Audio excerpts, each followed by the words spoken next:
يفقهوا قولي.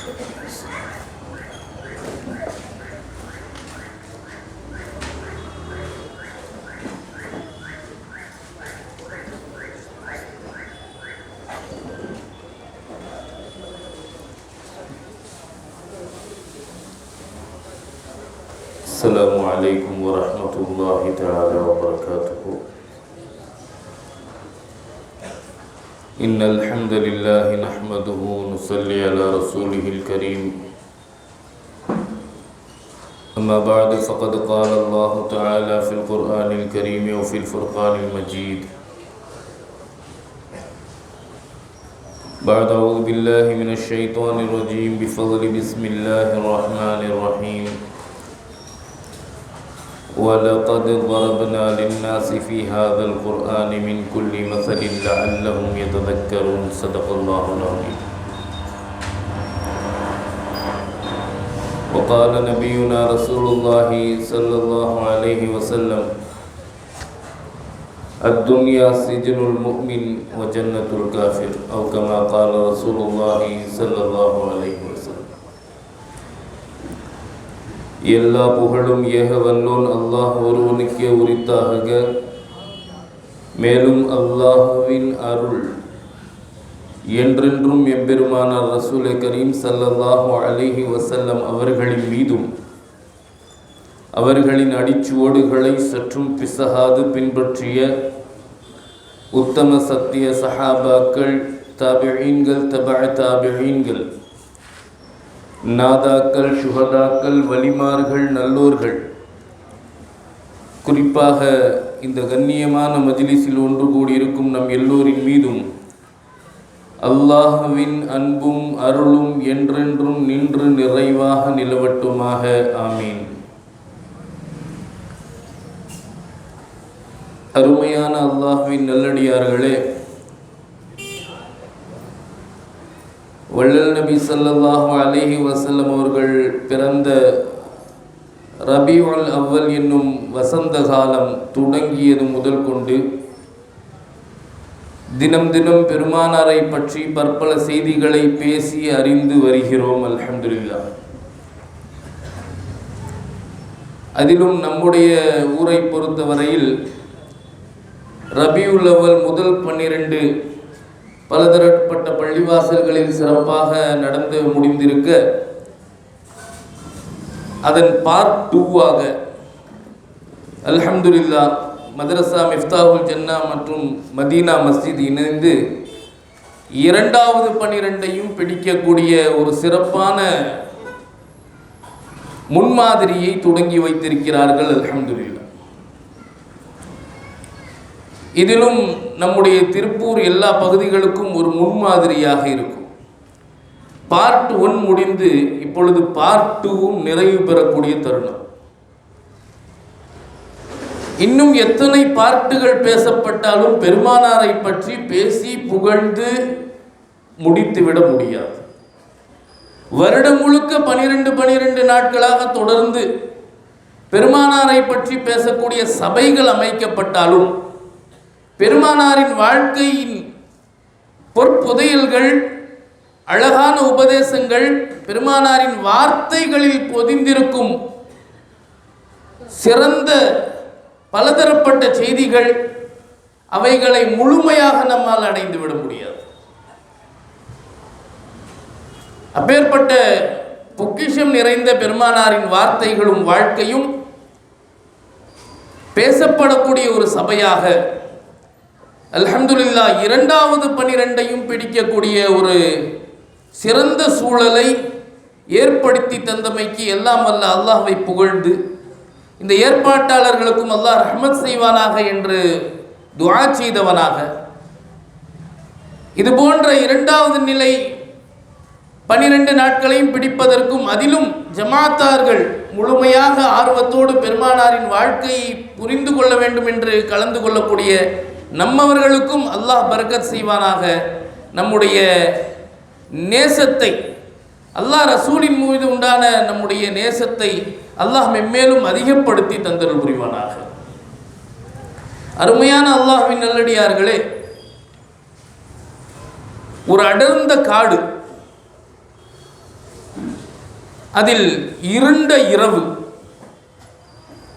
இந்த சூழலில் ஒருவர் காட்டின் மையப்பகுதியில் நெருப்பை மூட்டுகிறார். பலதரப்பட்ட பிரயோஜனங்களுக்காக வேண்டி நெருப்பை மூட்டுகிறார். வெளிச்சம் வேண்டும், ஒரு வெதுவெதுப்பு தேவைப்படுகிறது, பல நோக்கங்கள் இருக்கும் அல்லவா. அப்போ அடர்ந்த காட்டின் இருண்ட நேரத்தில் வெளிச்சத்தை, நெருப்பை ஒருவர் மூட்டுகிறார். நெருப்பு மூட்டப்பட்ட பிறகு அந்த காட்டில் ஆங்காங்கே இருக்கக்கூடிய சில ஊர்வனைகள், சில பூச்சிகள், ஈசல், வெட்டுக்கிளி போன்றவைகள் எல்லாம் அந்த நெருப்பின் வெளிச்சத்தை தூரத்திலிருந்து பார்த்து ஈர்க்கப்பட்டு மெய் மறந்து ஆசித்து அதை நோக்கி வந்து அந்த நெருப்பில் ஒரு கண்ணிமைக்கும் நேரத்தில் தீஞ்சு அது பொசுங்கி போகக்கூடிய சூழ்நிலை ஏற்படுகிறது. இதை கவனித்த அந்த நெருப்பை மூட்டியவர் உடனடியாக அந்த ஈசல்களை, அந்த பூச்சி இனங்களை தடுக்கிறார். அதை எவ்வளவு துரத்தினாலும் அந்த பூச்சி இனங்கள் அதை கண்டுகொள்ளாமல் அந்த நெருப்பால் ஈர்க்கப்பட்டு அந்த வெளிச்சத்தை அடைய வேண்டும் என்ற ஒரு உச்சகட்ட பேராசையில் அந்த நெருப்பை நெருங்கி பொசுங்கி போகிறது. ஏதோ ஒரு கதை சொல்லிட்டு இருக்கிறதா நினைக்காதீங்க. பெருமானார் ஸல்லல்லாஹு அலைஹி வஸல்லம் இதை சொன்னார்கள். சொல்லிவிட்டு சொன்னார்கள், அந்த நெருப்பு தான் உலகத்தின் பேராசை, இச்சை, மோகம். அந்த தடுக்கிறாரே மனிதர், அவர் யார் என்று சொல்வதற்கு முன்னால் அந்த நெருப்பில் போய் விழுந்து தன்னைத்தானே மாய்த்து கொள்ளக்கூடிய, நெருப்பில் பொசுங்கி விடக்கூடிய அந்த பூச்சிகள் தான் நீங்கள் மனிதர்கள். அதை தடுத்து கொண்டிருக்கிறாரே அவர்தான் நான் என்பதாக சொன்னார்கள் பெருமானார் ஸல்லல்லாஹு அலைஹி வஸல்லம். உதாரணத்தை கூறி ஒரு செய்தியை விளக்குவது மிக இலகுவாக புரிந்து கொள்வதற்கு தோதுவாக இருக்கும். எவ்வளவு பெரிய செய்தியை ஒரு உதாரணம் சொல்லி உலக மோகத்தை நோக்கி நீங்கள் செல்கிறீர்கள். இது முழுக்க முழுக்க ஒரு வகையான மோகம்தான். அதில் முழுமையாக மூழ்கி விடாதீர்கள், அழிவை சந்திப்பீர்கள், நாசத்தை சந்திப்பீர்கள் என்று நான் உங்களை தடுக்கிறேன். ஆனாலும் அந்த ஈசல் பூச்சிகள் எப்படி நெருப்பின் அந்த ஜுவாலையின் வெளிச்சத்தில் மயங்கி போய் பொசுங்கி போகிறதோ அதுபோல் நீங்களும் உலக வாழ்க்கையில் நுழைந்து அழிவை சந்திக்கிறீர்கள். வான ஆகிதும் பிஹுஜ்ஸிக்கும், நான் எப்படி தடுக்கிறேன் தெரியுமா? உங்களை, உங்கள் இடுப்புகளை பிடித்துக் கொள்கிறேன் உங்கள் பின்னால் இருந்து. சும்மா கையை பிடிச்சி இழுக்கிறது இல்லை, இந்த போகாதீங்கன்னு சொல்லி சும்மா வார்த்தையில தடுக்கிறது இல்லை. பெருமானார் அவர்கள் சொல்கிறார்கள், நான் எப்படி உங்களை தடுக்கிறேன் என்று சொன்னால் நரகத்தை விட்டும் மறுமையின் வேதனைகளை விட்டு உங்களை பாதுகாக்கிறேன் என்று சொன்னால், உங்களில் ஒருவர் உங்களுக்கு பின்னால் வந்து இடுப்பை இறுக்கி பிடித்தால் எப்படி உங்களால் தப்பிக்க முடியாதோ அப்படியாக ஒரு இறுக்கி பிடிப்பை நான் பிடிக்கிறேன். ஆனபோதிலும் உங்களில் பலர் அதை தாண்டி என்னை கடந்து நரக நெருப்பில் வீழ்ந்து விடுகிறீர்கள். இந்த ஈசல்கள் எப்படி அந்த ஜுவாலையின் வெளிச்சத்தை கண்டு தன்னைத்தானே மெய் மறந்து அது அழிவை சந்திக்கிறதோ அதுபோல் நீங்களும் நீங்கள் உலக வாழ்க்கையின் மோகத்தில் உங்களை மயக்கி உங்களை நஷ்டப்படுத்திக் கொள்கிறீர்கள், நரகத்தில் வீழ்ந்து விடுகிறீர்கள். பெருமானார் ஸல்லல்லாஹு அலைஹி வஸல்லம் அவர்கள் உதாரணங்களை சொல்லி மார்க்கத்தை, மறுமையை, தீனை, எல்லா செய்திகளையும் விளங்க வைப்பார்கள். அதில் தான் யார், நீங்கள் யார், உங்கள் நிலை என்ன, என்னுடைய நிலை என்ன என்பதை புரிய வைப்பதற்காக பெருமானார் சொன்ன மிகச்சிறந்த உதாரணம் இது. மிகச்சிறந்த உதாரணங்கள் ஒரு விஷயத்தை லேசாக புரிந்து கொள்வதற்கு தோதுவாக இருக்கும்.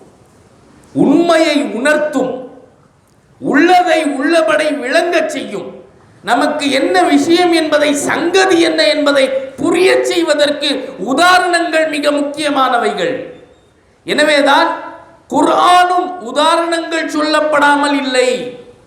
குர்ஆன் ஷரீஃபில் வழி நெடுக வரிக்கு வரி பக்கத்திற்கு பக்கம் வசனத்திற்கு வசனம் பலதரப்பட்ட உதாரணங்களை அல்லாஹ் சொல்கிறான். அந்த உதாரணங்களின் மூலம் ஹிதாயத்தை பெற்றவர்கள் ஏராளம்.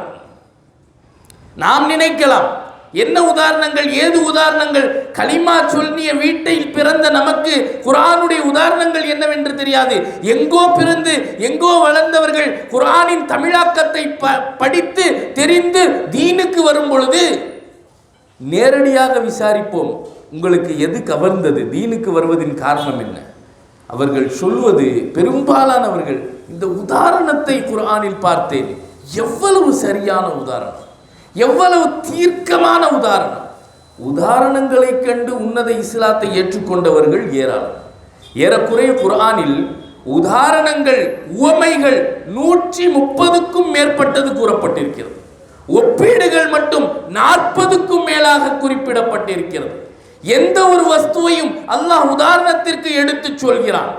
சிலந்தி சொல்லப்பட்டிருக்கிறது, கொசு சொல்லப்பட்டிருக்கிறது, நாய் சொல்லப்பட்டிருக்கிறது. உதாரணத்திற்கு எதுவெல்லாம் அல்லாஹ்வுடைய படைப்புகள், பலதரப்பட்ட விஷயங்கள் உதாரணத்திற்கு சொல்லப்பட்டிருக்கிறது.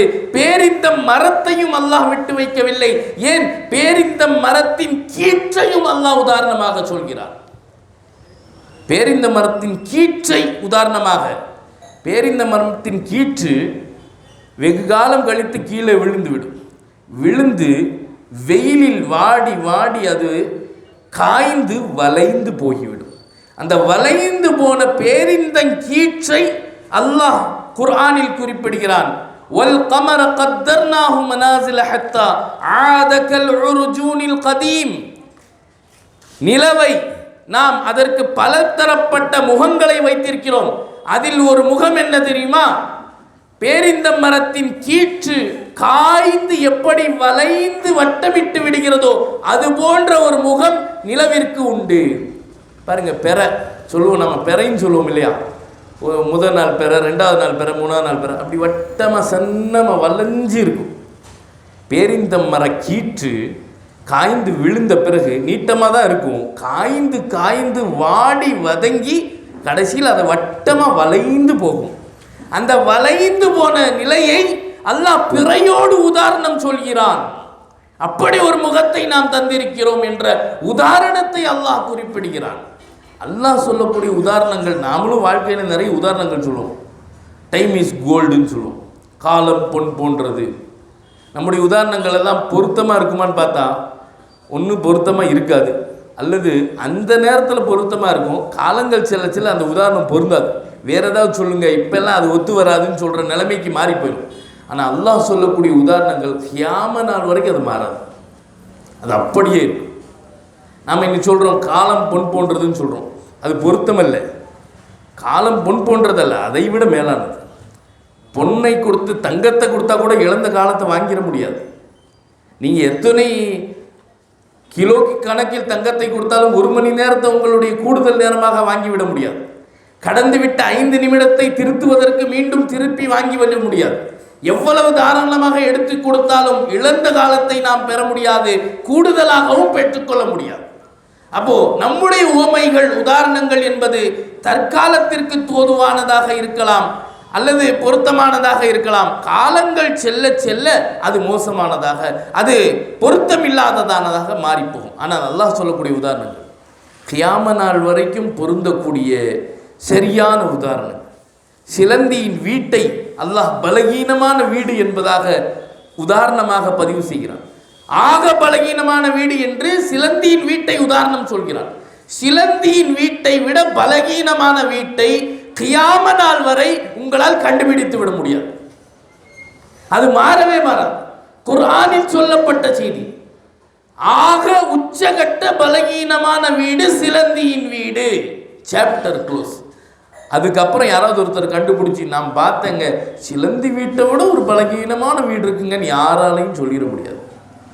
அது அல்லாஹுடைய உதாரணம். கியாம நாள் வரைக்கும் அது மாறாது. அப்படி இருந்திருந்தால் அதைத்தான் இறைவன் கூறியிருப்பான், படைத்தவனுக்கு தெரியாதா என்ன? அப்போ உதாரணங்கள், மனிதன் எளிதில் எதையும் புரிந்து கொள்வதற்காக வேண்டி சொல்லப்படக்கூடிய உதாரணங்கள் குர்ஆனில் வழிநெடுகிலும் ஏராளமானவைகள். கழுதைகளை அல்லாஹ் உதாரணம் சொல்கிறான்.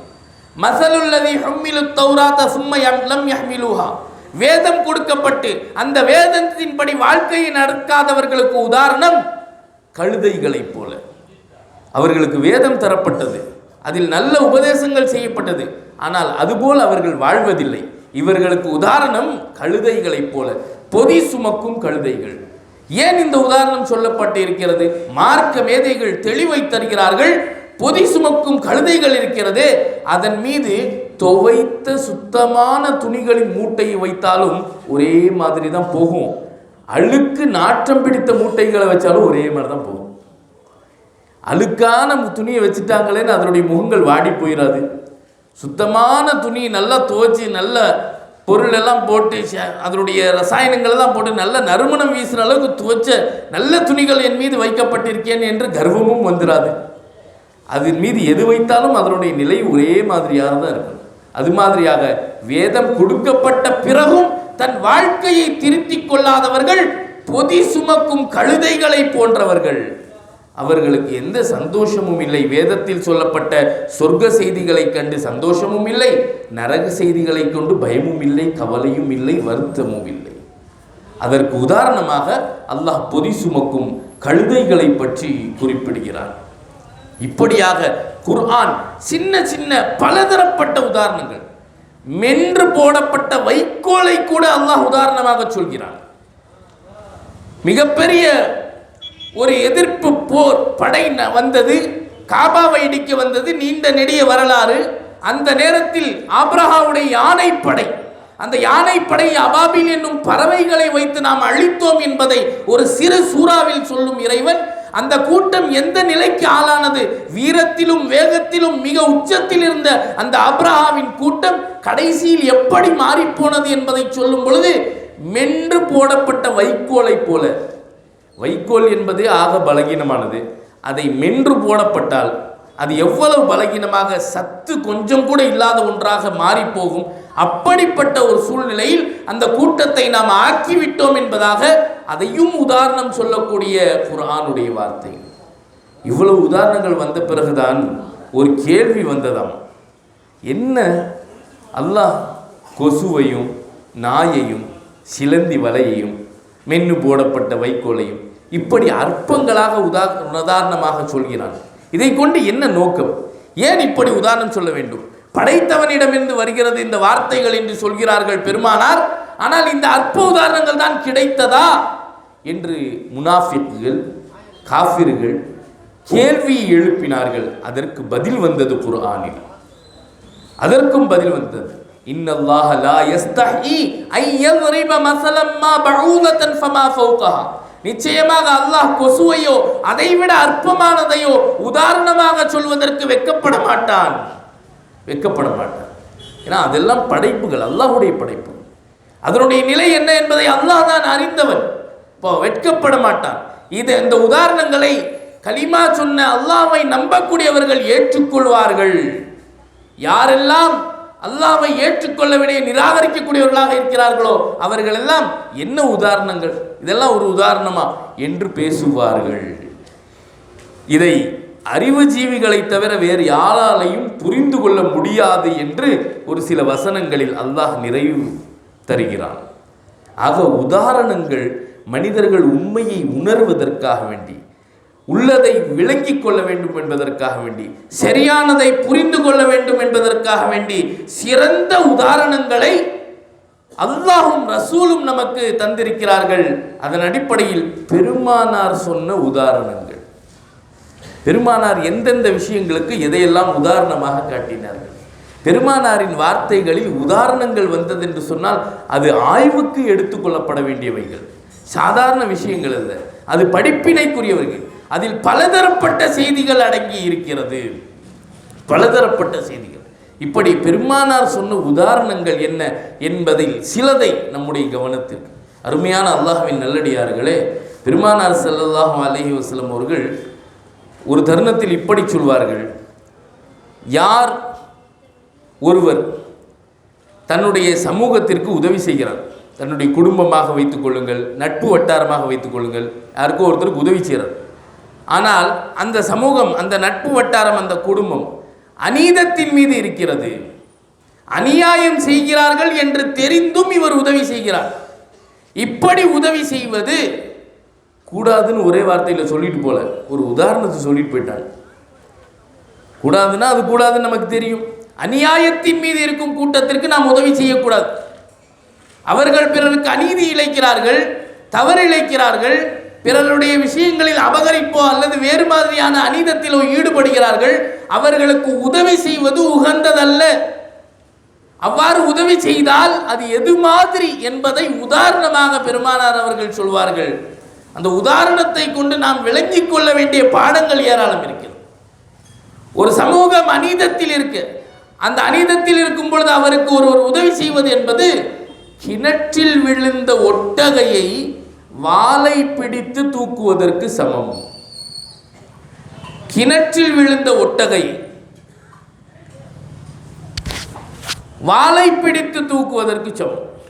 ஒரு கிணற்றுக்குள்ள ஒட்டகம் விழுந்துருச்சு. ஒட்டகம் எவ்வளோ பெரிய உருவம்னு நமக்கு தெரியும். ஆனால் அதனுடைய வால் பார்த்தீங்கன்னா ரொம்ப சன்னமாக இருக்கும், சின்னதாக இருக்கும். ஒட்டகத்துக்கும் வாளுக்கும் சம்பந்தமே இருக்காது, ரொம்ப சின்னதாக இருக்கும். அதனுடைய வாளை பிடித்து ஒருத்தர் தூக்குறாருன்னு சொன்னால் அவனை நாம் என்னன்னு சொல்லுவோம்? முட்டாள்னு சொல்லுவோம். அப்போது ஒருவர் அநீதத்தின் மீது இருக்கிறார் என்று தெரிந்தும் அவனுக்கு நீ உதவியாக இருப்பது முட்டாள்தனம் என்று சொல்கிறார்கள் பெருமானார் ஸல்லல்லாஹு அலைஹி வஸல்லம். சொல்லாமல் சொல்கிறார். உதாரணத்தில் இது மட்டுமா புரிகிறது? இன்னமும் புரிகிறது. என்ன? ஒட்டகம் கிணத்துல விழுந்துட்டா அதை வாழை பிடிச்சு தூக்கணும்னாக்கா நஷ்டம் ஒட்டகத்துக்கும் தான். ஒரு கட்டத்துக்கு மேலே அதனுடைய வாலும் துண்டிக்கப்பட்டு போயிடும். ஏன்னா அதனுடைய உருவத்தோற்றம்ங்கிறது மிக கனமானது, அது பெரியது.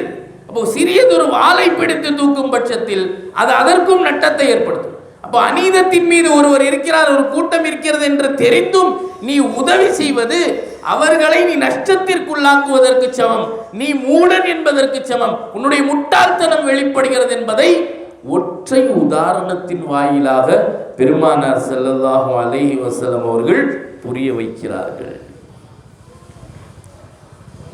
இப்படி பெருமானாரின் வார்த்தைகளில், உதாரணங்களில் பலதரப்பட்ட படிப்பினைகள் இருக்கிறது.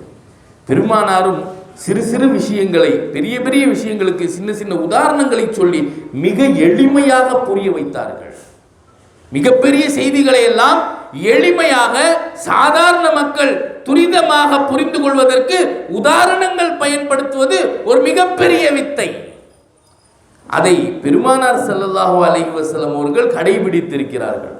ஒரு செய்திக்கு, ஒரு மிகப்பெரிய செய்தி, சாதாரண விஷயம் நினைக்காதீங்க, ஒரு மிகப்பெரிய செய்திக்கு ஒரு உதாரணம் சொன்னாங்க. காய்ந்த உலர்ந்து போன திராட்சையை உதாரணமாக சொன்னார். அந்த செய்தி என்ன? எதற்கு அந்த உதாரணத்தை சொன்னார்கள்? கண்டிப்பாக இதை நான் நிறைவில் சொல்வேன். அந்த செய்தி சாதாரண செய்தி அல்ல, மிகப்பெரிய செய்தியும் கூட. அந்த செய்தியை பற்றி, அந்த உதாரணத்தை பற்றி நாம் புரியாமல் இருந்தால் கபரில் கூட நம்ம நிம்மதியாக இருக்க முடியாது. அப்படி ஒரு மிகப்பெரிய செய்தி அதில் இருக்கிறது. அதனுடைய தொடரில் ஒரு உதாரணமாக பெருமானார் ஸல்லல்லாஹு அலைஹி வஸல்லம் காய்ந்த உலர்ந்த திராட்சையை குறிப்பிட்டார்கள். அது என்ன செய்தி என்பதை நிறைவில் சொல்லும். அதற்கு முன்னால் பெருமானாரின் உதாரணங்களில் மிக முக்கியமான சில உதாரணங்களை மட்டும் நாம் கவனத்தில் எடுத்துக்கொள்ள வேண்டும். அதில் ஒரு உதாரணத்தை இப்படி சொன்னார்கள், பரக்கத்தின்மை. இதற்கு என்ன உதாரணம், வித்தியாசம், இதை எப்படி புரிஞ்சுக்கிறது? பெருமானார் ஸல்லல்லாஹு அலைஹி வஸல்லம் அவர்கள் சொல்வார்கள், ஒருவர் தனக்குண்டான ஹக்கை, பொருளை எடுத்துக்கொள்கிறார், அதில் அவருக்கு பரக்கத் செய்யப்படும். அடுத்தவரின் பொருளை அபகரிக்கிறார், அதில் அவருக்கு பரக்கத் செய்யப்பட மாட்டாது. இதற்கு ஒரு உதாரணத்தை சொல்கிறார்கள் பெருமானார் ஸல்லல்லாஹு அலைஹி வஸல்லம். என்ன சொல்கிறார்கள்? ஒருவர் பிறருடைய பொருளை எடுக்கும் பொழுது அவருக்கு அதில் எந்த பரக்கத்தும் செய்யப்படாது என்பதற்கு உதாரணம், ஒருவர் சாப்பிட்டார் ஆனால் அவர் பசி ஆறவில்லை. இதுதான் அதற்கான உதாரணம். சாப்பிட்டாச்சு ஆனால் பசி ஆறவே இல்லை. அதனால் ஏதாவது ஒரு பிரயோஜனம் இருக்கா சாப்பிட்டதில்? சாப்பிட்டா பசி ஆறணும். சாப்பிட்றது பசி ஆற்றுறதுக்கு தான், ருசி மட்டும் நோக்கமல்ல, பசி ஆற்றப்பட வேண்டும். ஆனால் சாப்பிட்டார், பசி ஆறவில்லை. இதுதான் பரக்கத்துக்கும் பரக்கத்தின்மைக்கான மிகப்பெரிய உதாரணம். எந்த ஒரு பொருளில் பரக்கத் இருக்குமோ அதை கொண்டு அவருடைய வேலை திருப்தி அடையப்படும்.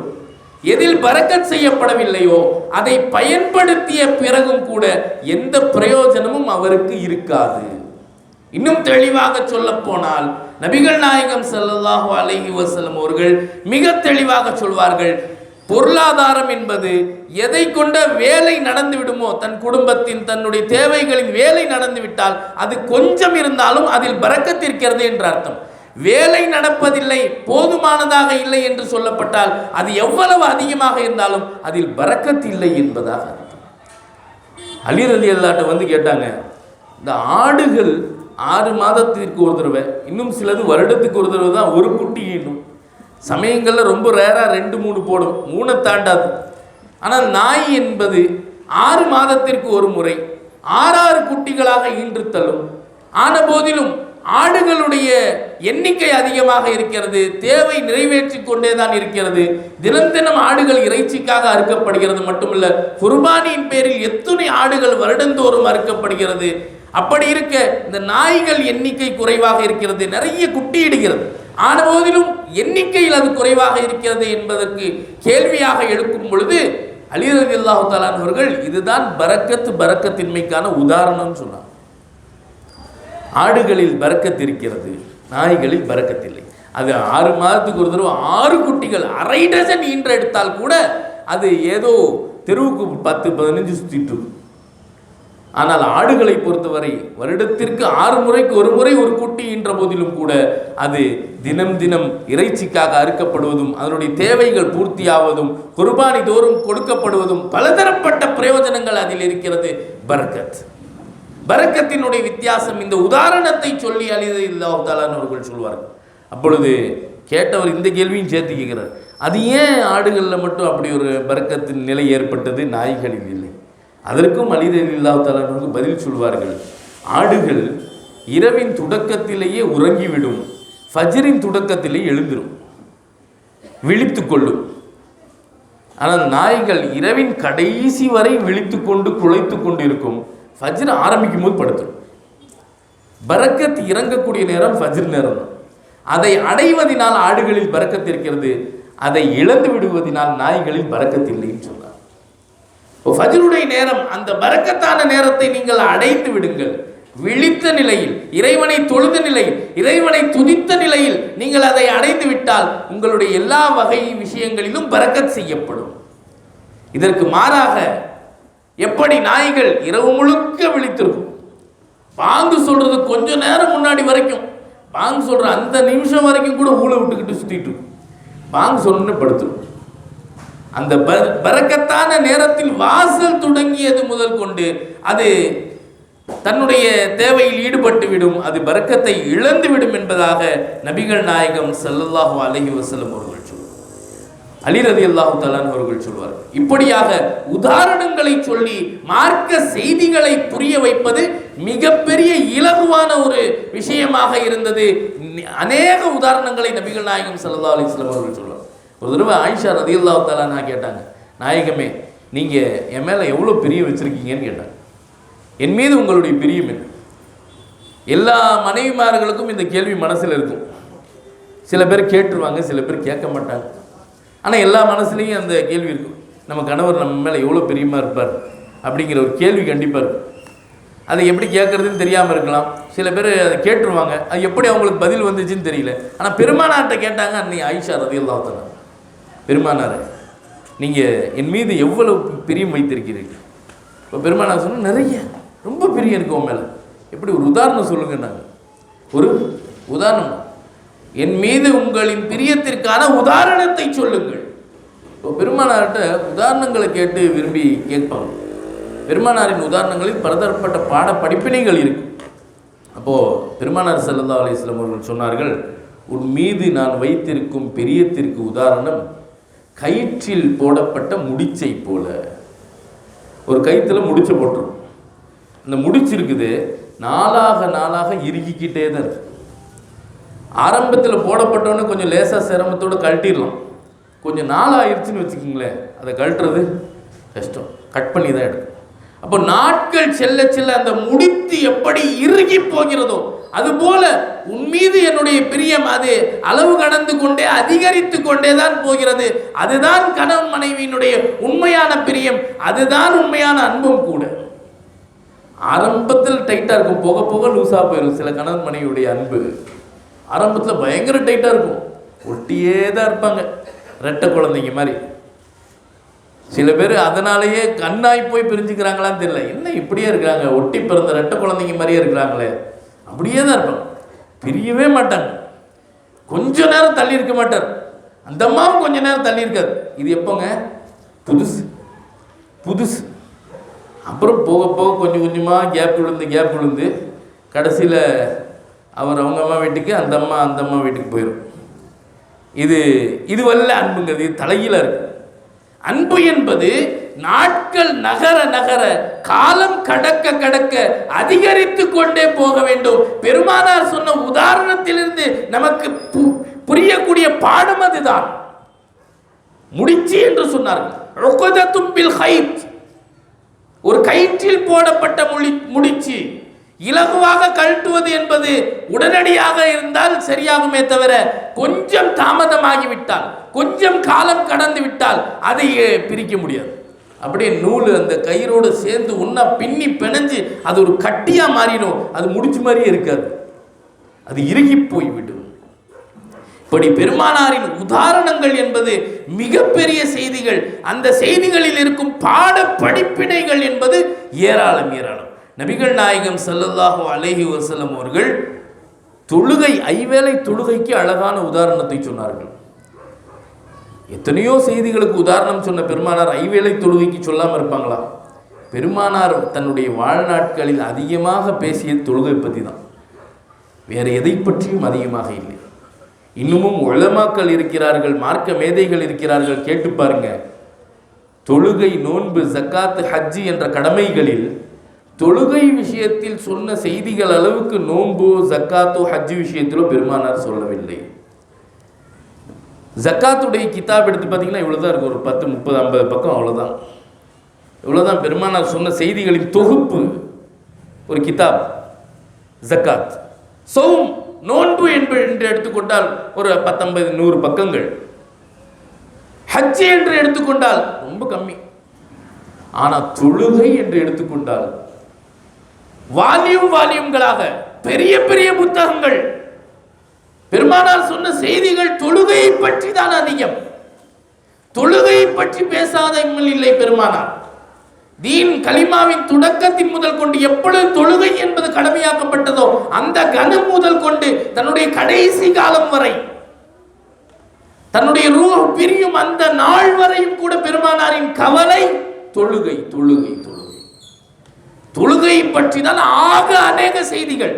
பெருமானாரின் வார்த்தைகளை நீங்கள் பிரித்து எடுத்துக் கொள்ளுங்கள். ஹஜ்ஜை பற்றி, ஜகாத்தை பற்றி, நோன்பை பற்றி, தொழுகை பற்றி என்று தொழுகை பற்றி உண்டான வார்த்தைகள் தான் அதிகமாக இருக்கும். ஏன்னா தொழுகை பற்றி பெருமானார் பேசாத நாள் கிடையாது, சொல்லாத செய்தி கிடையாது. ஹஜ்ஜுடைய செய்திகள் ஹஜ்ஜில் மட்டும்தான் சொன்னார். நோன்பின் செய்திகள் நோன்பு நோக்கும் காலங்களில் தான் சொன்னார்கள். ஜகாத் என்பது அவ்வப்போது எச்சரித்து பேசினார்கள், முக்கியத்துவம் தந்தார்கள். ஆனால் தொழுகை விஷயத்தில் பெருமானார் சொல்லாத செய்தி இல்லை. தொழுகையின் அநேக செய்திகளை சொன்னார்கள் பெருமானார் ஸல்லல்லாஹு அலைஹி வஸல்லம். ஒரு 2 ரக்காத் தொழுகையில் எவ்வளவு சட்டம் இருக்கு தெரியுங்களா? ஹஜ்ஜுக்கு போகும்போது நாம் வர்றோம், ஹஜ்ஜுடைய வழிகாட்டு நிகழ்ச்சி நடத்துகிறோம். அது எப்படி செய்யறதுங்கன்னு தெரிஞ்சுக்கிறோம். என்னுடைய தனிப்பட்ட ஒரு ஆலோசனை என்னன்னு சொன்னா, ஹஜ்ஜுக்கு வழிகாட்டு நிகழ்ச்சி தேவையில்லை, தொழுகைக்கு ஒரு வழிகாட்டு நிகழ்ச்சி கண்டிப்பாக தேவை.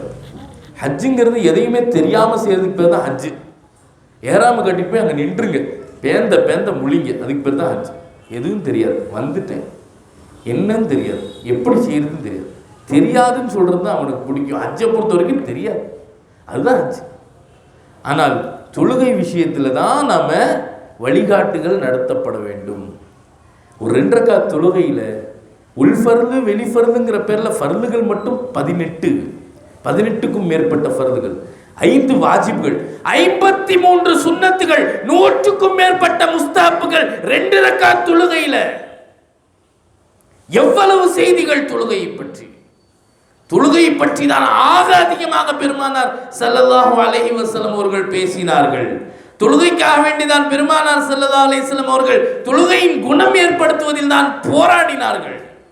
இந்த போராட்டத்தில் பெருமானாரின் வெற்றியை பார்க்கணும்னு சொன்னால் அந்த அரபு தேசங்களில் தான் போய் பார்க்கணும். எவ்வளவு பெரிய செல்வ சீமானாக இருந்தாலும் தொழுகையில் கரெக்ட். 10 கோடி ரூபா ஃபெராரியை ஓரம் கட்டிட்டு அப்படியே நின்று தொழுது மண்ணில் தொழுதுட்டு போவார். நாம் சின்ன விஷயத்துக்கு யோசிப்போம், அப்புறம் பார்த்துக்கலான்னு விடுவோம்.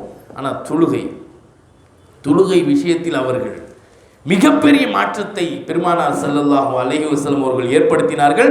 அப்போ காலம் முழுக்க பெருமானார் ஸல்லல்லாஹு அலைஹி வஸல்லம் அவர்கள் பேசியது தொழுகையை பற்றி தான் ஹதீஸுகள் அதிகம். அதனால தான் இவ்வளோ குழப்பம் தொழுகை விஷயத்தில் வந்ததோ என்னவோ. ஹதீஸுகள் அதிகம், தொழுகை பற்றி நிறைய குழப்பங்கள் வந்து விட்டது அல்லவா. இப்போ ஹஜ்ஜை விட ஜக்காத்து, சௌமை விட ஜக்காத்துலையும் குழப்பங்கள் இருக்கத்தான் செய்கிறது. தொழுகை விஷயத்தில் ரொம்ப அதிகம். இப்போ வழிகாட்டு நிகழ்ச்சிகள் தொழுகைக்கு ரொம்ப முக்கியம் என்பதை நம்மால் புரிய முடிகிறது. அவ்வளவு அதிகமாக தொழுகையை பற்றி பேசிய பெருமானார் ஸல்லல்லாஹு அலைஹி வஸல்லம் அவர்கள் தொழுகைக்கு ஒரு உதாரணத்தையும் சொன்னாங்க. ஐவேளை தொழுவது எதை போன்றது?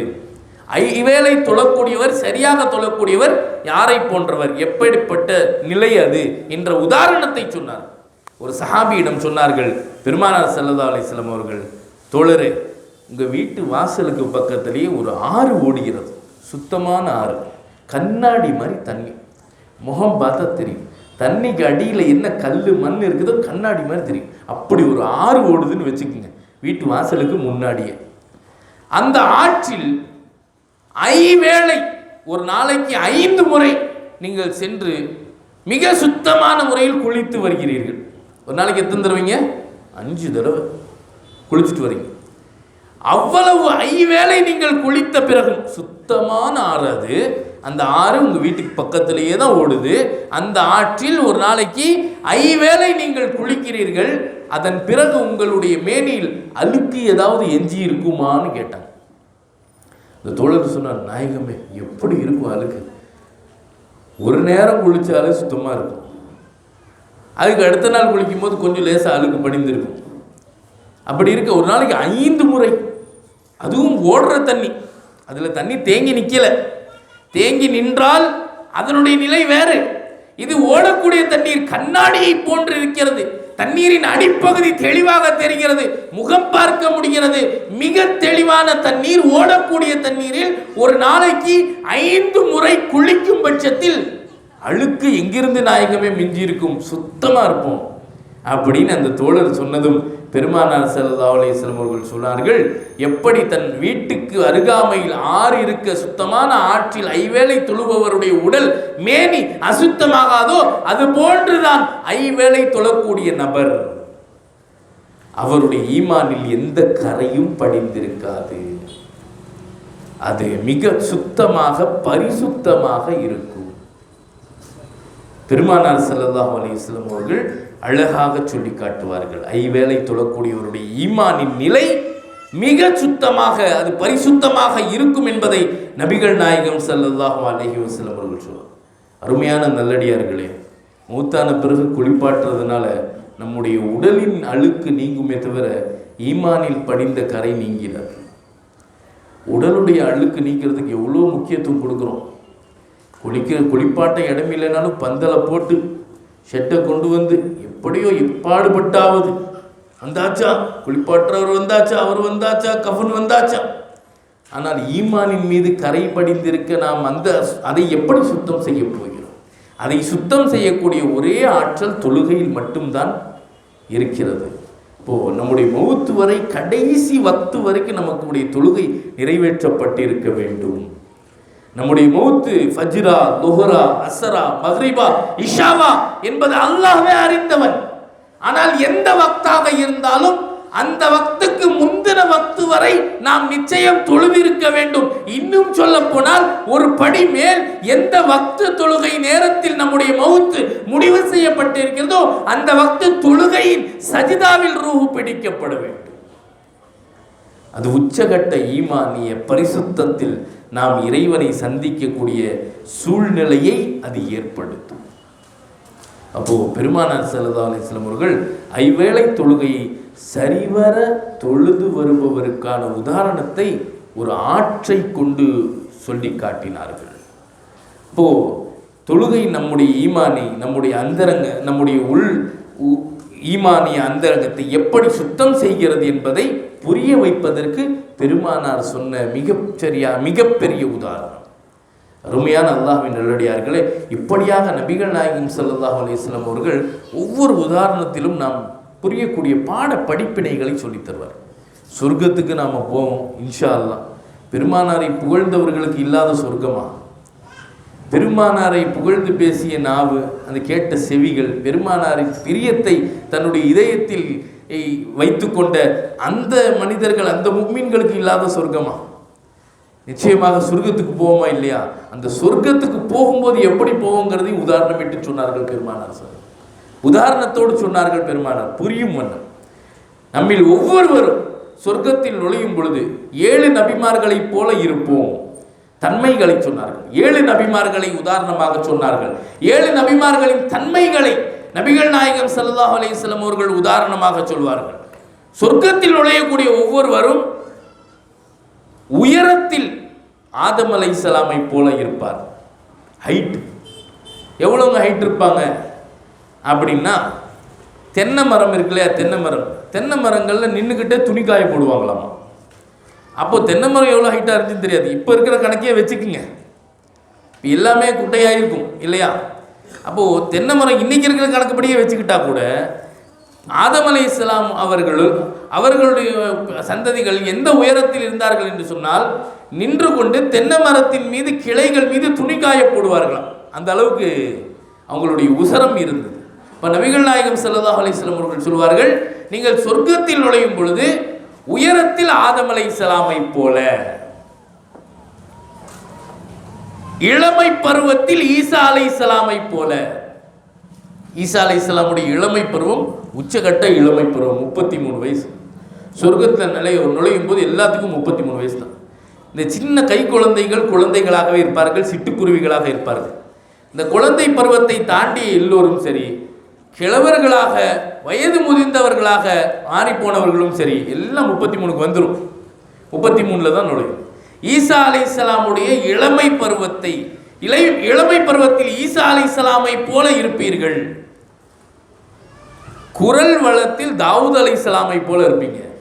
தாவூத் அலைஹிஸ்ஸலாமுடைய குரல் வளம், குர்ஆன் சொல்கிறது. தாவூத் அலைஹிஸ்ஸலாமுடைய குரல் வளம் எப்படி இருக்குனாக்கா, தாவூத் அலைஹிஸ்ஸலாம் கிராத் ஓத ஆரம்பித்தாங்க, குர்ஆனுடைய அல்லாஹுடைய வார்த்தைகளை ஓத ஆரம்பித்தார்கள் என்று சொன்னால் அவர்களோடு சேர்ந்து மலைகள் ஓதுமாம். மலைகள் சேர்ந்து ஓதும். அது எப்படிங்க? நாம் ஒரு இசை கேட்குறோம், நாம் மெய் மறந்து கையை அசைக்க ஆரம்பிச்சிருவோம். சமயங்களில் சில பேர் அந்த குரலில் மயங்கிட்டாங்கன்னா தன்னை மறந்து தானும் பாட ஆரம்பிச்சிருவாங்க. ஒரு மனிதன் இசைக்கு இசைப்பது என்பது சமயங்களில் சாத்தியம். ஆனால் மலைகள், கற்கள், இறுகி போனவைகள், இவைகளே உருகி போகும் என்று சொன்னால் அந்த குரல் எப்படி இருக்கும்? அல்லாஹ்வுடைய வார்த்தை வெறும் வார்த்தை அல்ல, வலன்னா லஹுல் ஹதீத். அவங்களுக்கு எல்லாம் சில பலதரப்பட்ட தன்மைகளை அல்லாஹ் தந்திருந்தான். அவர்கள் அதில் ஒரு தன்மை என்னவென்று சொன்னால், அவர்கள் ஓதினார்கள் என்று சொன்னால், அவர்கள் அல்லாஹ்வின் வார்த்தைகளை உச்சரித்தார்கள் என்று சொன்னால், மலைகளும் அதனுடைய குரல் வளத்தில் மெய்மறந்து இசைக்க ஆரம்பித்துவிடும். அப்பேற்பட்ட குரல் வளம் இருக்கும். அந்த குரல் வளத்தோடு சொர்க்கத்தில் நுழைவீர்கள். அடுத்ததாக யூசுப் அலைஹிஸ்ஸலாமை போல அழகாக இருப்பீங்க. யூசுப் அலைஹிஸ்ஸலாம் 7 நபிமார்களின் தன்மைகளை உதாரணம் காட்டினார்கள் நபிகள் நாயகம் ஸல்லல்லாஹு அலைஹி வஸல்லம். ஆதம் அலைஹிஸ்ஸலாமுடைய உயரம், ஈசா அலைஹிஸ்ஸலாமுடைய இளமை, தாவூத் அலைஹிஸ்ஸலாமுடைய குரல் வளம், யூசுப் அலைஹிஸ்ஸலாமுடைய அழகுல யூசுப் அலைஹிஸ்ஸலாம். ஏன்னா சொர்க்கத்தில் எல்லாமே நம்ம பார்க்குறது எல்லாமே அழகாக தான் இருக்கும். அப்போது நம்மளை யாராவது பார்த்துட்டாங்கன்னா நம்ம சொர்க்கத்தில் தான் இருக்கிறோமா அப்படின்னு அவங்களுக்கு சந்தேகம் வந்துடக்கூடாது. இல்லை, அதனால் நம்மளையும் நல்லா அழகு கூட்டிடுவோம், நல்லா அழகாக ஆக்கிடும். எல்லாமே அழகாக தான் இருக்கும் சொர்க்கத்தில். அப்போது யூசுப் அலைஹிஸ்ஸலாமுடைய அழகை பெறுவீர்கள். அதை தொடர்ந்து யாக்கூப் அலைஹிஸ்ஸலாமுடைய யதார்த்தம். யாக்கூப் அலைஹிஸ்ஸலாம்கிட்ட ஒரு எந்த சூழ்நிலையிலையும் அல்லாஹ்விடம் ஒப்படைத்து யதார்த்தமாக நடந்து கொள்ளக்கூடிய மிகப்பெரிய ஒரு தன்மை யாக்கூப் அலைஹிஸ்ஸலாமிடம் இருந்தது. குர்ஆன் சொல்கிறது, யூசுப் என்ற சரிதையில் அதனுடைய தெளிவு வருகிறது. அப்போ யாக்கூப் அலைஹிஸ்ஸலாமுடைய யதார்த்தம், அய்யூப் அலைஹிஸ்ஸலாமுடைய பொறுமை. அய்யூப் அலைஹிஸ்ஸலாமுடைய பொறுமை எல்லாத்துக்குமே, சொர்க்கத்துக்கு போகிறவங்க எல்லாத்துக்குமே அந்த பொறுமையை அல்லாஹ் வழங்கி விடுவார். பொறுமையில் அய்யூப் அலைஹிஸ்ஸலாமை போல. கடைசியா 7வது எந்த நபியினுடைய தன்மை, அதுதான் ரொம்ப முக்கியமான செய்தி. அதனால்தான் தான் அது சொர்க்கமாக இருக்குது. குணத்தால் பெருமானாரை போல இருப்பீர்கள். அதனால்தான் அதுக்கு பேர் சொர்க்கம். எல்லாமே குணத்தில் ரசூலுல்லாஹ்வுடைய குணம் போன்ற ஒரு குணம் பரவி இருந்தது, படர்ந்து இருந்தது என்று சொன்னால் அந்த இடமே சொர்க்கமாக மாறிடுமா இல்லையா? குணம், யாருடைய குணம் தரப்படும்? சொர்க்கத்தில் கொள்ள நுழையணும்னா பெருமானார் ஸல்லல்லாஹு அலைஹி வஸல்லம் அவர்களுடைய குணத்தை போல உங்களுக்கு குணம் தரப்பட்டு சொர்க்கத்தில் நுழைவிக்கப்படுவீர்கள். அங்கே எந்த பிரச்சனையோ சண்டையோ சச்சரவோ இன்ன பல செய்திகளோ தகாத விஷயங்களோ எதுவுமே அரங்கேறாது. காரணம், இந்த தன்மைகள் தரப்பட்ட பிறகுதான் என்ட்ரியே கிடைக்கும். இப்போ பெருமானார் ஸல்லல்லாஹு அலைஹி வஸல்லம் இவைகளையெல்லாம் உதாரணமிட்டு காட்டியதனுடைய உச்சகட்ட நோக்கம் புரிதல். எதையுமே எளிமையாக சொல்லிடலாம். உதாரணம் இல்லாமல் சொல்லும் பட்சத்தில் அதற்கென்று நேரம் எடுத்துக்கொள்ள வேண்டிய அவசியம் ஏற்படும். ஒரு உதாரணத்தை சொல்லிவிட்டால் அதை மிக தெளிவாக ரத்தின சுருக்கமாக புரிய வைக்கக்கூடிய ஒரு அழகான சூழ்நிலை உண்டாகிவிடும். நபிகள் நாயகம் ஸல்லல்லாஹு அலைஹி வஸல்லம் அவர்கள் இப்படியாக பலதரப்பட்ட உதாரணங்களை சொன்னார்கள். நான் தொடக்கத்தில் ஒரு செய்தியை நிறுத்தி வைத்திருந்தேன். உலர்ந்த காய்ந்த திராட்சையை ஒரு செய்திக்கு உதாரணமாக சொன்னார்கள். அது முக்கியமான செய்தி. அந்த செய்தியை தெரிந்துக்காமல் விட்டுவிட்டோம் என்று சொன்னால் கபரில் கூட நம்மளால் நிம்மதியாக இருக்க முடியாதுன்னு சொன்னோம். அந்த செய்தியை சொல்வதற்கு முன்னால் நிறைவாக ஒரே ஒரு செய்தியை சொல்லிவிட்டு பிறகு அந்த செய்திக்கு வரலாம். அருமையானவர்களே, நபிகள் நாயகம் ஸல்லல்லாஹு அலைஹி வஸல்லம் அவர்கள் தௌபாவிற்கு ஒரு உதாரணம் சொன்னார்கள். தௌபா செய்வது, நம்ம தௌபா செய்யணும்னு சொன்னால் எவ்வளோ பெரிய சந்தோஷம் அல்லாஹ் அடைகிறான். நாம் நினைக்கிறோம் நம்ம தௌபா செஞ்சு ஏற்றுக்கொள்ள மாட்டோம், நம்முடைய தௌபாக்கள் அங்கீகரிக்கப்படாது என்பதாக நாம் நினைக்கிறோம். ஆனால் தௌபாவை அல்லாஹ் விரும்புகிறான்.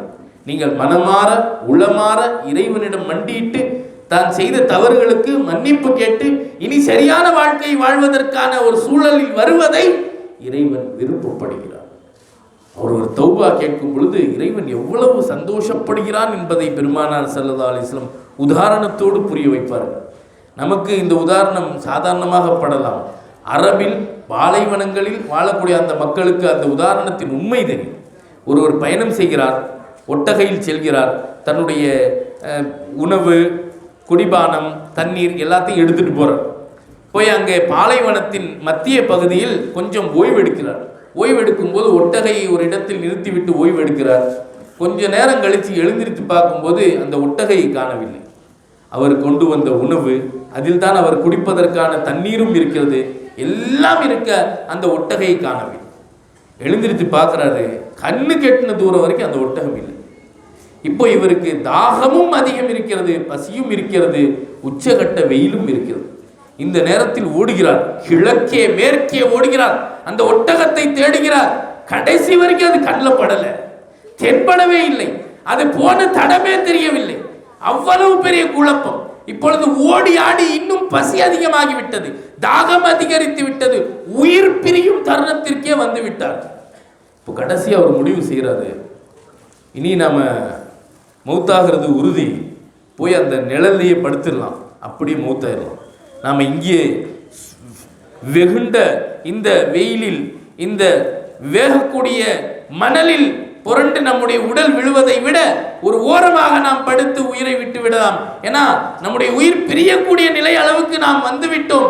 இனி வேறு வழியே இல்லை. தண்ணீர், கொஞ்சம் தண்ணீர், 4-5 சொட்டுகள் தண்ணீர் கிடைத்தால் கூட உயிரை காப்பாற்ற முடியும். ஆனால் அதற்கான எந்த சுவடும் தெரியவில்லை, ஒட்டகம் சென்ற பாதையை புரியவில்லை. எனவே வேறு வழி இல்லை, உயிர் பிரிய போவது உண்மைதான். இனி நாம் ஒரு ஓரமா போய் நம்முடைய ரூஹ் பிரிவதற்கு நாம் முடிவு செய்து விடலாம் என்று போய் படுத்துட்டார். கண்ணை மூடிட்டார். கலிமா சொல்லி கண்ணை மூடியாச்சு. கலிமா சொல்லி கண்ணை மூடிய பிறகு திடீரென்று ஒரு சப்தம், பக்கத்தில் யாரோ வர்ற மாதிரி. விழித்து பார்த்தால் தன்னுடைய ஒட்டகை நிற்கிறது.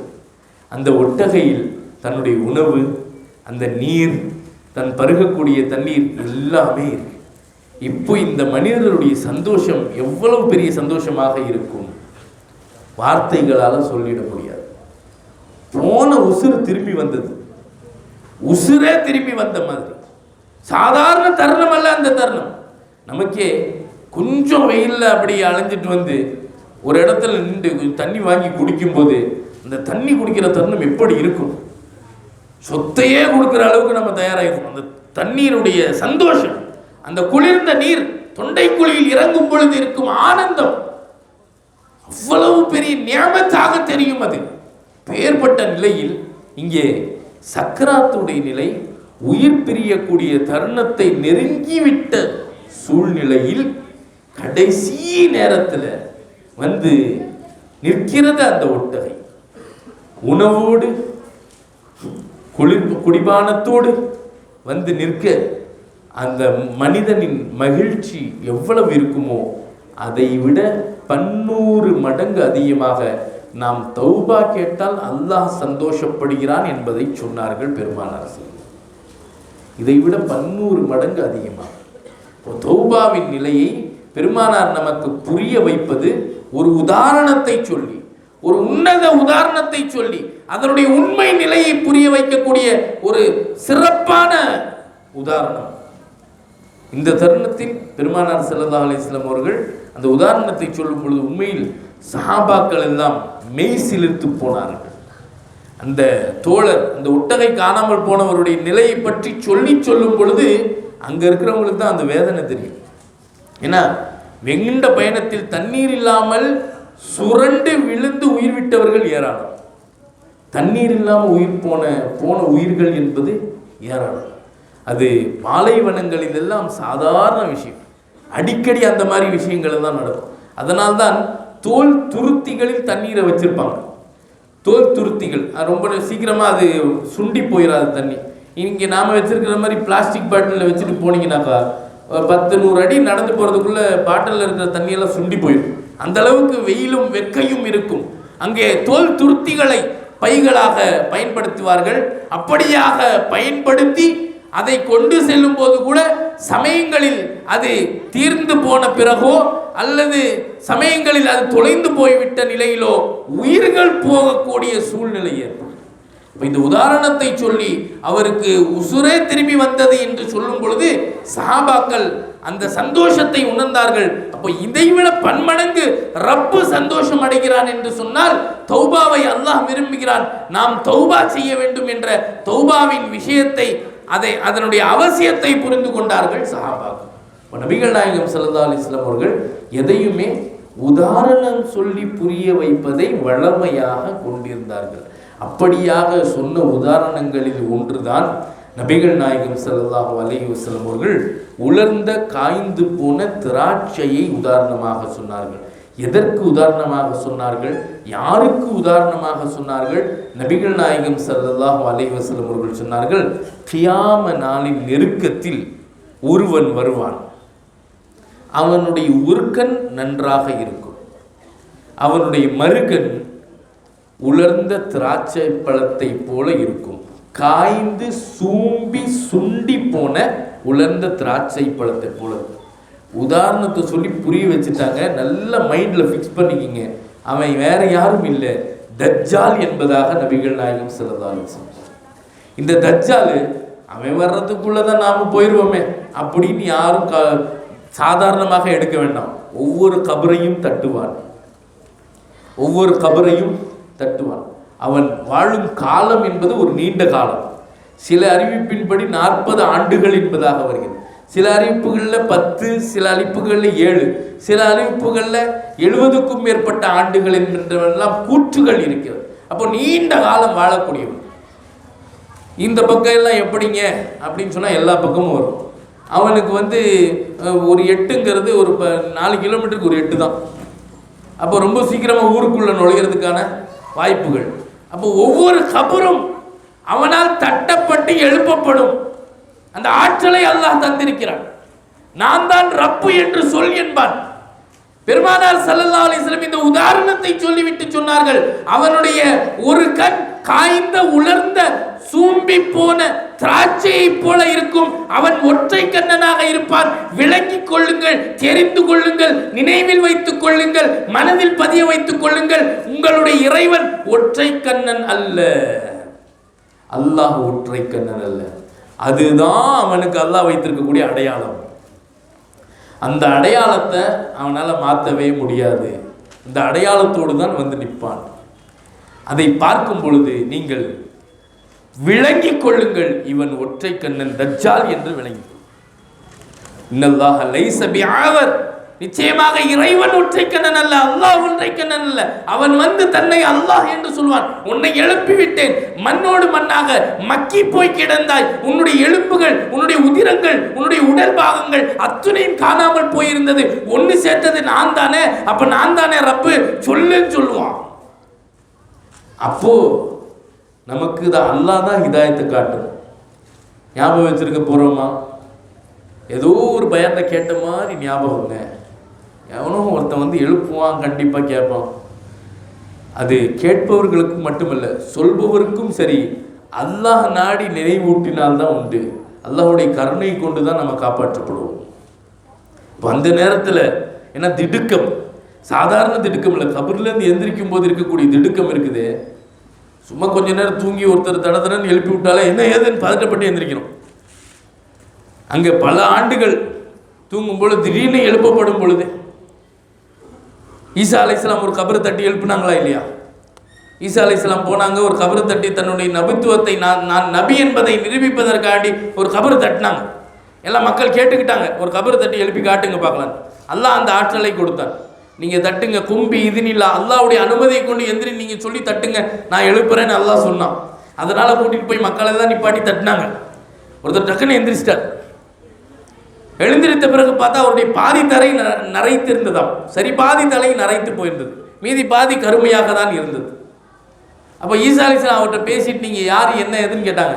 நான் நூஹ் அலைஹிஸ்ஸலாமுடைய கோத்திரத்தை சார்ந்தவன், நூஹ் அலைஹிஸ்ஸலாம் காலத்தில் வாழ்ந்தவன் சொன்னாங்க. நூஹ் அலைஹிஸ்ஸலாம் காலம் தான் பல்லாயிரம் ஆண்டுகளுக்கு முன்னால் போச்சது. இப்போ எந்திரிச்சாச்சு. அப்போ நூஹ் அலைஹிஸ்ஸலாம் காலத்தில் வாழ்ந்தவன் நான். இப்போ ஈசா அலைஹிஸ்ஸலாம் கேட்டாங்க, நூஹ் அலைஹிஸ்ஸலாம் காலத்தில் வெல்ல முடியே கிடையாது, எப்படி வந்துச்சுன்னாங்க. இப்ராஹிம் அலைஹிஸ்ஸலாம் காலத்தில் தான் இந்த நிறைய ஆரம்பிச்சு. அது வரைக்கும் வெல்ல முடிங்கிறதே கிடையாது, எல்லாம் கருப்பு தான், டோட்டலாக கருப்பாக தான் இருந்துச்சு. நம்மளை சில பேருக்கு ஒரு ஆசையாக இருக்கும், இது தெரிஞ்சிருந்தால் நூஹ் அலைஹிஸ்ஸலாம் காலத்திலேயே பிறந்திருக்கலாம், வெல்ல முடியே வந்திருக்காது. இப்போ வார உட்காந்து சாயம் பூசி பெயிண்ட் அடிக்க வேண்டியதாக இருக்குது. சாரம் கட்டி பெயிண்டரை வச்சு அது ப்ரெஷ்ஷை வாங்கி அதை வாங்கி இதை வாங்கி. இந்த செய்தி தெரிஞ்சது நூஹ் அலைஹிஸ்ஸலாம் காலத்திலே பிறந்து. நூஹ் அலைஹிஸ்ஸலாம் காலத்தில் பிறந்து வெல்ல முடியலைங்கிறது மட்டும்தான் தெரியும். எவ்வளோ பெரிய புயல் வந்து ஒட்டுமொத்த உலகமே உலுக்கி எடுக்கப்பட்டதெல்லாம் நாம் நினைவில் கொள்ள வேண்டும். எவ்வளோ பெரிய புயலில் அழிந்து போனார்கள். ஒட்டுமொத்த உலகமும் சுத்தப்படுத்தப்பட்ட காலம் அது. அல்லாஹ் என்று சொல்லும் ஒருவரை தவிர வேறு யாரும் இருக்கக்கூடாது என்ற சூழ்நிலைக்கு அல்லாஹ் அதை கொண்டு வந்தார். அப்போ தட்டி எழுப்புனாங்க, நூஹ் அலைஹிஸ்ஸலாம் காலம்னு சொன்னாங்க. இப்போ ஈசா அலைஹிஸ்ஸலாம் கேட்டாங்க, நீங்கள் நூஹ் அலைஹிஸ்ஸலாம் காலம் சொல்கிறீங்க, நிறைய எப்படி வந்துச்சுன்னா? அப்போ அவர் சொன்னாராம்மா, அவர் பேர் சாம், அவர் சொன்னாராம்மா, நீங்கள் எழுப்பின உடனே கியாமத் வந்துருச்சோன்னு பயந்து எந்திரிச்சேன். அந்த பயத்தில் நரைத்து விட்டதுன்னா, ஒரு நிமிஷத்தினுடைய பயம் நரைக்க வைத்து விட்டது. பயத்தின் திடுக்கத்தால் என் பாதி தலை நரைத்து போனதுன்னு சொன்னார். அப்போ அப்படி இருக்கும்போது அந்த திடுக்கம் தஜ்ஜால் வந்து தட்டும் போது எப்படி இருக்கும்? திடுக்கம் எப்படி இருக்கும்? அந்த நேரத்தில் என்ன சொல்வோம்? அல்லாஹ் தான் ஹிதாயத்தை கொடுக்க வேண்டும். இப்போ வாழும் காலத்தில் ஈமானை இறுக்கி பிடித்து போனது மட்டும் இல்லை, கபர் வரைக்கும் இந்த ஃபசாத் இருக்கத்தான் செய்து, இந்த ஃபித்னா இருக்கத்தான் செய்து. சூர் ஊதுற வரைக்கும் ஈமானை இறுக்கி பிடிக்க வேண்டிய நிர்பந்தம் இருக்கிறது. நாயகத்தின் மீது பிரியம் அதற்கான உதவியை செய்யும். பெருமானாரின் வார்த்தைகள் நமக்கு புரிய வைக்கும். பெருமானார் தெளிவாக கண் முன்னாடி நிறுத்தி காட்டிட்டாங்க. உதாரணம் சொல்லி, ஒரு கண்ணு தெளிவாக இருக்கும் பார்த்துக்க, இன்னொரு கண்ணு சூம்பி போன திராட்சை மாதிரி, காஞ்ச திராட்சை மாதிரி இருக்கும். அவன் தஜ்ஜாலு, ஒற்றை கண்ணன். அவன் ரப் என்று சொல்வான், தன்னை ஏற்றுக்கொள்ளும்படி சொல்வான், தன்னை வணங்கும்படி சொல்வான். நீ தோற்று போய்விடாதே, அவனை ஏற்று விடாதே. கடைசியில கபர்ல உன்னுடைய ஈமான் பறி போயிடும். ஐவேளை தொழுதிருப்ப, எல்லாம் பண்ணியிருப்ப, ஆனால் கடைசி நேரத்தில் ஈமான் விட்டு. இப்போ அந்த நிலையிலிருந்து அல்லாஹ் ரசூலுடைய உதவியை கொண்டு தான் நாம் தப்பிக்க முடியும். அந்த தஜ்ஜால் இன்னும் வரல. அந்த தஜ்ஜாலோட மாதிரிகளை தான் நிறைய வந்துருச்சு. தஜ்ஜாலுடைய மாதிரிகள் இந்த ஒற்றை கண்ணுங்கிறாங்கல்ல, அதில் ஒன்று தான் இந்த கேமரா. இந்த தஜ்ஜால் புகுறாத இடமே கிடையாது, எல்லா இடத்துல புகுந்துட்டாப்புல. இவர் இல்லாமல் எதுவுமே நடக்காது. இப்போ கல்யாண வீடுலேருந்து மௌத்து வீடு வரைக்கும் வந்தாச்சு. தீதாரும் அதுலேருந்து நிறைய பேர் பார்த்துட்டு இருக்காங்க. இப்போ தீதாரு கூட நேரடியாக இப்போ லைவில் தான் பார்க்குறாங்க.